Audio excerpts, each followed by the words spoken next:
Assalamualaikum warahmatullahi wabarakatuh. Salam bahagia guru penggerak. Perkenalkan, saya Rizmiati, peserta CGP Angkatan 9 tahun 2023 dari SD Muhammadiyah Wonosari Gunung Kidul, akan menyampaikan infografis demonstrasi kontekstual pemikiran KHD sebagai tugas dalam menyelesaikan modul 1.1 pada program CGP 2023. Ki Hajar Dewantara adalah seorang aktivis pergerakan kemerdekaan, kolumnis, politis, dan pelopor pendidikan bagi kaum pribumi sejak zaman penjajahan Belanda. Perjuangannya memerdekakan pendidikan di Indonesia dan memajukan anak bangsa membuat hari lahirnya diperingati sebagai Hari Pendidikan Nasional. Pada video kali ini kita akan membahas tentang yang pertama adalah dasar pemikiran Ki Hajar Dewantara, yang kedua adalah alasan kontekstual tentang penerapan pemikiran Ki Hajar Dewantara, yang ketiga adalah hasil penerapan pemikiran Ki Hajar Dewantara, dan yang terakhir adalah tentang tantangan dan solusi tentang penerapan pemikiran Ki Hajar Dewantara. Dasar pemikiran Ki Hajar Dewantara yang pertama adalah tentang trilogi pendidikan yang berbunyi Ing Narso Sung Tulodo, Ing Madya Mangunkarso, Tutwuri Handayani. Artinya seorang guru bukan hanya bertugas mentransfer ilmu, namun berdasarkan trilogi tersebut, seorang guru harus mampu menjadi teladan yang baik, mampu menjadi penyemangat atau motivator yang handal, mampu menjadi pendorong dan pemacu profesional. Dasar pemikiran Ki Hajar Dewantara yang kedua adalah asas Trikon, yaitu adanya kontinuitas, konvergensi, dan konsentris. Sebagai pendidik, kita harus mengutamakan kemerdekaan dalam belajar. Murid merdeka adalah dalam melakukan pembelajaran sesuai dengan kodrat yang dipunya. Yang ketiga adalah filosofi tentang tripusat pendidikan yang memegang peran penting dalam keberhasilan pendidikan. Ketiganya secara tidak langsung memberikan pengalaman secara langsung dalam praktek pendidikan. Pertama, orang tua melaksanakan kewajibannya mendidik anak di dalam keluarga, dan karena keterbatasannya, orang tua di rumah akhirnya menyerahkan pendidikan kepada sekolah. Masyarakat akan menjadi fasilitator bagi peserta didik untuk mengaktualisasikan keterampilannya.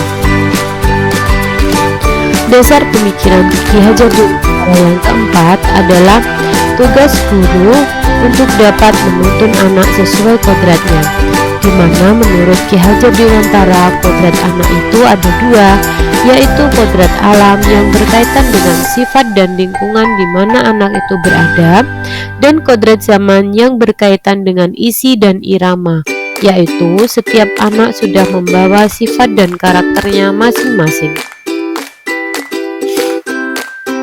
Menurut KHD, tugas seorang guru juga dapat diibaratkan sebagai tugas seorang petani. Hanya dapat menuntun tanaman padinya, petani hanya dapat memperbaiki kondisi tanah, memelihara tanaman padi, memberi pupuk dan air, membasmi hama yang mengganggu, dan sebagainya. Yang kedua, petani tidak akan dapat menjadikan padi yang ditanamnya tersebut tumbuh sebagai jagung. Yang ketiga, petani tidak dapat memelihara tanaman padi tersebut seperti halnya memelihara tanaman kedelai atau tanaman lainnya. Ki Hajar Dewantara juga memiliki pemikiran tentang kodrat anak, bahwa anak merupakan manusia yang merdeka, baik secara lahir dan batin. Mereka berhak mendapatkan pengajaran dan pendidikan untuk mengolah kognitif maupun karakter mereka. Dengan kemerdekaan yang mereka dapatkan, maka dia dapat menjalankan hidup dengan kekuatannya sendiri. Kodrat anak berikutnya adalah bermain. Dengan bermain, mereka dapat mengolah cipta, rasa, karsa atau karya, pekerti atau tenaga. Berdasarkan pemikiran Ki Hajar Dewantara yang selanjutnya, pendidikan dilaksanakan dan berpusat kepada anak. Pendidikan yang berpusat pada murid menekankan pada minat, kebutuhan, dan kemampuan individu, menghadirkan model dan metode belajar yang menggali motivasi untuk membangun kebiasaan murid menjadi pelajar sejati. Selalu ingin tahu terhadap informasi dan pengetahuan, serta suka dan senang membaca. Dasar pemikiran yang terakhir adalah tentang pendidikan budi pekerti. Menurut KHD, budi pekerti atau watak atau karakter merupakan perpaduan antara gerak, pikiran, perasaan, kehendak, atau kemauan sehingga menimbulkan tenaga. Budi pekerti juga bisa diartikan sebagai perpaduan dari cipta dan karsa sehingga menghasilkan karya.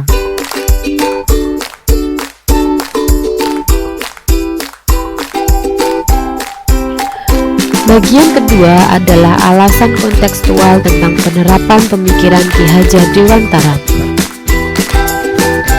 Inti dari ide dan filsafat KHD mengenai pendidikan sangat relevan dan dapat diterapkan sampai pada saat ini. Pendidikan diibaratkan dengan sebuah sistem tata surya yang selalu bergerak secara dinamis dan tidak boleh berhenti atau diam. Jika pendidikan itu berhenti, maka akan terjadi kehancuran. Maksud pendidikan adalah untuk menuntut segala kekuatan kodrat yang ada pada anak agar mereka mencapai keselamatan dan kebahagiaan yang setinggi-tingginya, baik sebagai manusia maupun sebagai anggota masyarakat. Bagaimana penerapan pemikiran Ki Hajar Dewantara di kelas maupun di sekolah?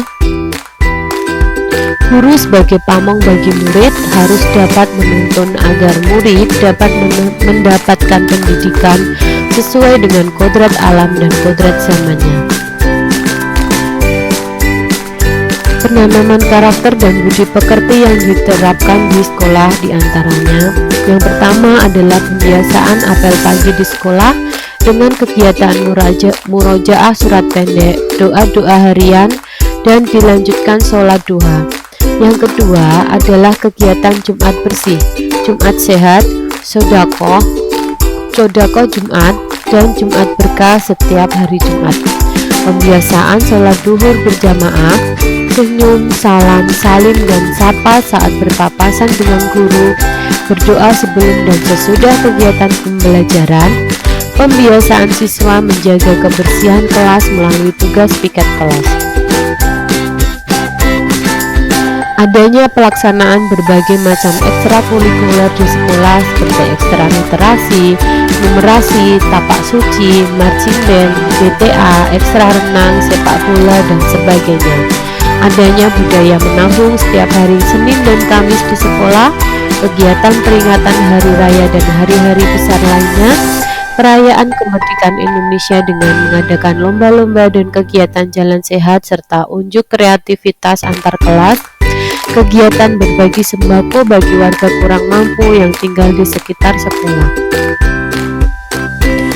Selain itu, adanya kegiatan ice breaking di sela-sela kegiatan pembelajaran dapat meningkatkan semangat siswa dalam belajar. Adanya budaya antri saat membeli jajanan di kantin sekolah, serta keikutsertaan siswa dalam berbagai macam lomba baik tingkat sekolah, kecamatan, kabupaten, dan sebagainya. Bagaimana tantangan dan solusi penerapan pemikiran KHD sesuai dengan konteks kelas dan sekolah?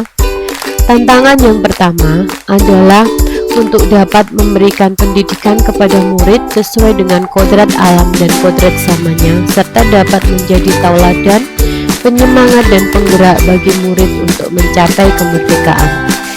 Solusinya adalah guru harus menguasai keterampilan abad 21, dapat memilih metode pembelajaran yang menyenangkan dengan menyajikan konsep pembelajaran bermain dan belajar mengenal karakteristik peserta didiknya.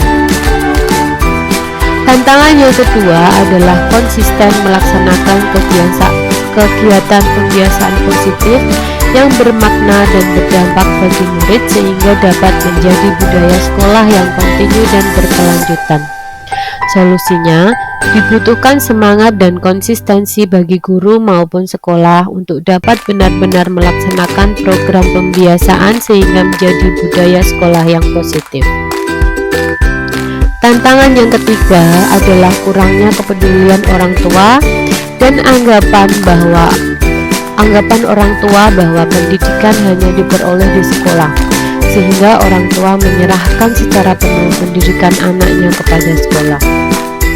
Solusinya adalah dengan menjalin komunikasi aktif bersama orang tua, seperti melaksanakan kegiatan-kegiatan parenting dan sebagainya yang mendukung program-program sekolah agar orang tua lebih peduli dan juga berperan aktif terhadap perkembangan pendidikan anak-anaknya. Sekian infografis yang saya sampaikan pada kesempatan hari ini. Tetap semangat dan salam guru penggerak.